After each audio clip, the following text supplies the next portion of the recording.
Welcome to Recording Studio Rockstars. I've kind of given an introduction, but can you fill in some of the gaps in your own words and let us know more about who you are and what you do? Where I got started was Friday nights with Little Caesars pizzas and 2 liters of Sierra Mist. Just didn't get invited to things, and we would camp out in the basement and make tracks.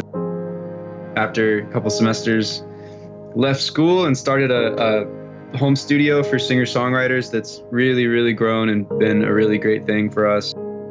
For me, like a lot of the political and social things happening right now, like I feel like we need the music. Like we need artists that are going to be great artists and lead us to be more understanding of ourselves and each other so that we don't conflict so much. And to me, music is like all the things I look at that frustrate me, I can come back to music and feel okay, like being part of it. And so I feel like all the people out there, like we need you to do great work and we need you to bring, art and make it matter and make it connect with people. Yes, dig it.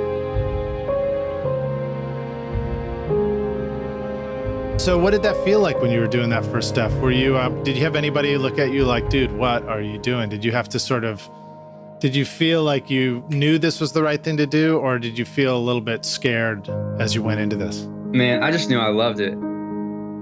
You have to be able to say this might not work and like still go give it a try, Yeah.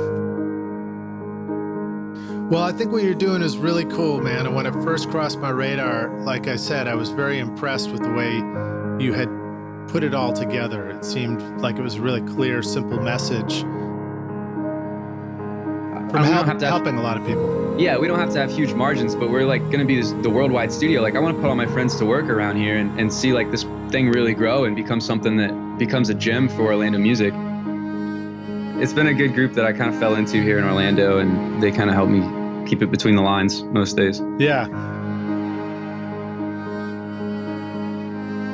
You're going to go back and meet younger Dane in this time machine, and you're going to go tap yourself on the shoulder. You turn around and say, hey, ancient 23-year-old Dane, what are you doing here? And you say, I've come back to give you this one bit of advice. Here's the single most important thing you need to know, Dane, to be a recording studio rock star yourself. What would you tell yourself? What advice would you give? Keep the love, but realize that hope isn't a strategy. And recognize the difference between inner success, if you're doing what you want to do every day, and be patient with the outer success.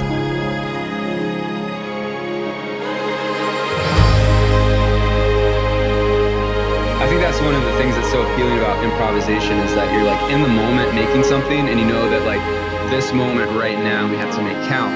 I'm terribly impressed with you and all the work that you've done, man. I think you're doing a great job, great work, and I think that the rock stars listening to this ought to be very impressed and very inspired.